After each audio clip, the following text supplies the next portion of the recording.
এখানে আমরা যে অভিযোগগুলো মূলত যেটি পেয়ে থাকি প্রতি বছর, সেই অভিযোগগুলো আমরা এখানে আবার পেলাম না। আমরা সরেজমিনে তদন্ত করলাম, বিআরটিএ কর্তৃক নির্ধারিত যে ভাড়া, সেই ভাড়ার মধ্যেই এই বাসের পরিবহন মালিক নিয়ে থাকছেন এবং যাত্রী হয়রানি নিয়ে তেমন অভিযোগ আমাদের কাছে নেই। একটি অভিযোগ ছিল যে টিকিট দেওয়া হচ্ছে না। তো আমাদের কাছে যেটি মনে হয়েছে যে তারা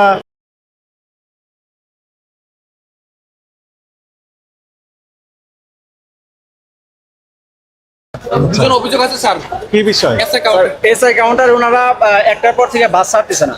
বিআরটিএ ভাড়া 371, ওনারা নেবেন 370। গাড়ি ছাড়তেছে না, এখন ছাড়বে, যান বল ছেড়ে দেন, গাড়ি ছাড়ার ব্যবস্থা করেন। গাড়ি ছেড়ে দেবে এখন। আমি টিকিট কাটতে আসছি, আপনি টিকিট দিবেন না? টিকিট শেষ হয়ে গেছে, এখন বেশি টাকা দিলে দিবেন। অভিযুক্ত প্রতিষ্ঠানকে সর্বোচ্চ 50,000 টাকা অর্থদণ্ড অথবা 1 বছর কারাদণ্ড অথবা উভয় দণ্ডের বিধান রয়েছে। একই সাথে গুরুতর অভিযোগ পেলে সেই বাসের যে লাইসেন্স রয়েছে সেটি বাতিলের জন্য আমরা বিআরটিএ কর্তৃপক্ষের কাছে লিখবো এবং সেটি বাতিল হয়ে যাবে। মানে কি ধরনের জিম্মি করেছে? মানে বাস নাকি আসছে না, টিকিট নাকি দিচ্ছে না, এরকম ভাড়া নিয়েও নাকি কি যেন ঝামেলা করছে। হইতে পারে, দাম দর থাকতে পারে গাড়ি, ওটা কিছু বলার নেই। ভাড়া বেশি নিয়েছে এরকমও বললো। ওটা মানে বলছে যে বাস ওনারা সিন্ডিকেট করতেছে। কি ধরনের সিন্ডিকেট করছে? আমরা তো সিন্ডিকেটই তো ধরার জন্য দাঁড়িয়ে আছি। ওয়ালাইকুম স্যার। এই যে অভিযোগ নিয়ে আসছি। আরে দুজন অভিযোগ আছে স্যার। কি বিষয়? এসআই কাউন্টার ওনারা একটার পর থেকে বাস ছাড়তেছে না। বাস ছাড়তেছে না? না না, বাস তাদের আছে, রিজার্ভে আছে দুইটা। কি কারণ? এটা বলতে পারবো না কি কারণ। কি বলেন ওনারা? ওনারা বলে যে বাস এগুলা রিজার্ভ, এগুলা ছাড়বে না, এটুকুই বলে। কোন বাস ছাড়বে? এসআই বাস। এটা হচ্ছে ঢাকার সিরাজগঞ্জ। কোথায়? এই যে এই সাইড। চলেন দেখি।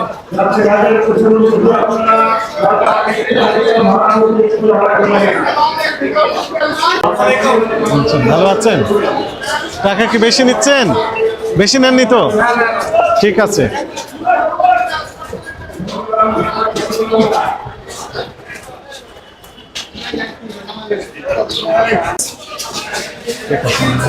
এখানে কি গন্ডগোল চলছে? স্যার বাস আছে, বাস টার্মিনালে কিন্তু টিকিট দেয় না। ঠিক আছে, টিকিট দেয় না? টিকিট দেয় না, বলে বাস দূরে। টিকিট কি দাম বেশি নিচ্ছে? বলে বাস দূরে, এদিকে বলে টিকিট দেয় না, দাম বেশি নিচ্ছে। আমি একটু কথা বলি। টিকিট দিচ্ছে না, দাম দিয়ে দিচ্ছে। থামেন তো। এখানে স্যার দেখি টাকা একটু ধৈর্য ধরেন। টাইম সময় টাকা লাগছে। গাড়ি আছে 2 ঘন্টা ধরে আছি আমরা। আমি একটু কথা বলি। ভালো আছেন? জি। ওই আপনার শিডিউল আছে না, কয়টা কয়টা কোন সময় কোন বাস ছাড়ে? ভরে দেন। জি, এখনই ভরে দেন। ওনারা তো অপেক্ষা আছেন সকাল থেকে। জি স্যার, এখন করে দিন। যাত্রী উঠতেছে। উঠেন যান। সিরিয়াল। 370 টাকা করে দিবেন। বলে দিন। কত টাকা ভাড়া? 370 টাকা, 71 টাকা চার্টের ভাড়া। হ্যাঁ। জি, এই যে চার্ট। 371 নেবেন কত? 370। 370। বিআরটিএ ভাড়া 371, ওনারা নেবেন 370। গাড়ি ছাড়তেছে না। এখন ছাড়বে, যান ওঠেন। ওঠেন। গাড়ি ছাড়বে, যান। এখন ছাড়বে। আমরা টিকিট নিয়ে আমি টিকিট নিতে পারবো না। আমি যাত্রী অতিরিক্ত নিব কিছু। আমরা টিকিট আপনার 1 টাকাও ভাড়া বেশি দেব না। আচ্ছা, আমি আরেকটা কথা বলি, শুনেন। স্যার টিকিটটা দিলে ভালো হয়। 2 ঘন্টা যাবো আমরা এখানে খারাপ। আমি বলি, শুনেন। আপনার সিট ক্যাপাসিটি কয়টা? একটু ধৈর্য ধরেন, একটু ধৈর্য। স্যার কথা কথা বলতে দিবেন তো? আপনার ক্যাপাসিটি কয়টা? 45টা টিকিট দিয়ে দিবেন। সমস্যা কোথায়? যে প্রথম 45 জন ওখানে চলে যাবে।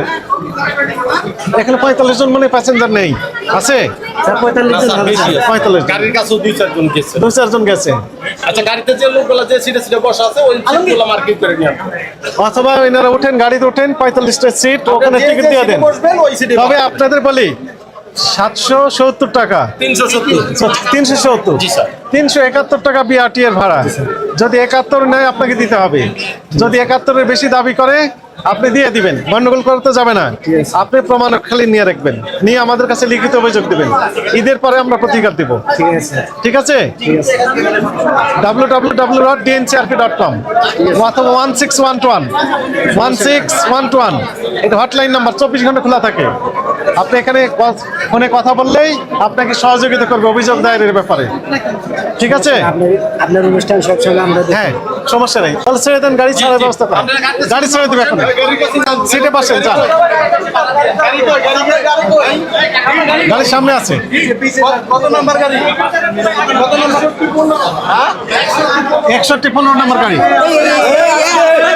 যান, যান, যান, যান, চলে যান। এটা কি প্রতিনিয়ত মানে এটা তো এখন সমস্যার সমাধান করে দিবে কিন্তু পরবর্তীতে হবে না এটা। আপনার নাম কি? রাকিব ইমাম, কি করেন আপনি? আমি সরকারি ট্রিটমেন্ট কলেজে দ্বিতীয় বর্ষের শিক্ষার্থী। দ্বিতীয় বর্ষের শিক্ষার্থী। জি স্যার। ভবিষ্যতে আবার গন্ডগোল হবে, আবার তাদেরকে আইনের আওতায় নিয়ে আসা হবে। কথা বুঝেছেন? সমস্যা নেই। জি, আসসালামু আলাইকুম, ভালো আছেন? আপনি ঢাকা থেকে কোথায়? রৌমারি। রৌমারি পর্যন্ত বিক্রি করছেন টিকিট? কত টাকা করে নিচ্ছেন? বিআরটিএ নির্ধারিত ভাড়া কত? কত দেওয়া আছে? রৌমারি কয় নম্বরে আছে এটা? 700 নিচ্ছেন, লেখা আছে 759। মুড়ি আছে তো একটা টিকিটের? জি,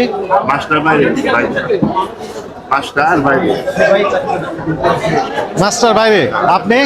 আমি সিনিয়র। আপনি সিনিয়র, কি করেন বসে? আমি টিকিট কাটতে আসছি, আপনি টিকিট দিবেন না? নাই, টিকিট শেষ হয়ে গেছে। টিকিট শেষ হয়ে গেছে, এখন বেশি টাকা দিলে দিবেন? না না, বেশি টাকা দিয়ে দিন করতে বেশি টাকা। ইনাদের সাথে কথা বলুন। জি, আসসালামু আলাইকুম, আপনি কোথায় যাবেন? রৌমারি। কত টাকা ভাড়া নিয়েছে?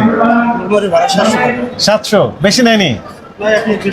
এখনো বেশি নেয়নি, তাহলে তো খুশি হওয়ার কথা। ঠিক আছে, থ্যাংক ইউ। ওনার কথার সাথে মিল আছে।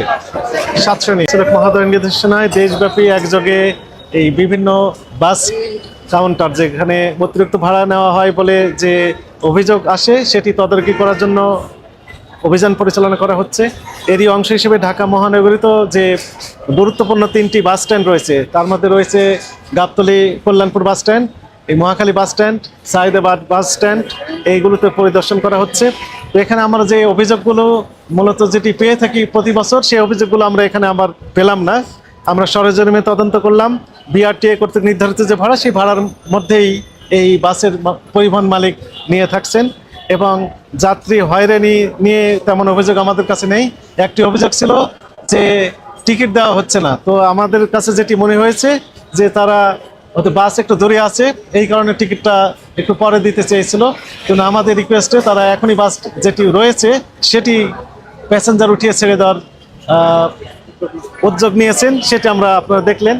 তো আমাদের যে তদারকি টিম সেটি রমজান শেষ পর্যন্ত চলবে।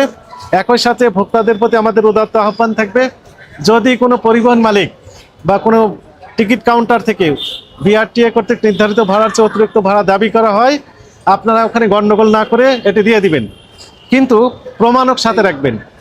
যে অতিরিক্ত ভাড়া নিয়েছে তার প্রমাণক সাথে রেখে আপনি স্মার্টফোনের সাহায্যে www.dncrp.com এইখানে আপনি লিখিত অভিযোগ দিতে পারবেন। 30 দিনের মধ্যে লিখিত অভিযোগ দায়েরের বিধান রয়েছে। 30 দিনের মধ্যে লিখিত অভিযোগ পেলে আমরা এটি তদন্ত করে যখন দেখব যে আসলে জেনুইন আপনার অভিযোগ, সেক্ষেত্রে অভিযুক্ত প্রতিষ্ঠানকে সর্বোচ্চ 50,000 টাকা অর্থদণ্ড অথবা 1 বছর কারাদণ্ড অথবা উভয় দণ্ডের বিধান রয়েছে।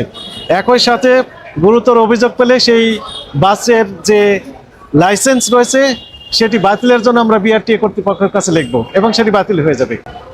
তো ফলে এখানে ভয় পাওয়ার কিছু নেই। প্রতারিত যদি হয়ে যান তাহলে প্রতিকার দেওয়ার জন্য জাতীয় ভোক্তা অধিকার সনদি দপ্তর প্রস্তুত রয়েছে। আমাদের একটি হটলাইন নাম্বার রয়েছে 1611, 24 ঘন্টায় এই নাম্বারটি ওপেন থাকে। আপনারা কোনো রকমের পরামর্শ নেওয়ার জন্য এই নাম্বারে ফোন করেও জানতে পারবেন বিস্তারিত। তো জনস্বার্থে আমাদের অভিযান অব্যাহত থাকবে। Thank you.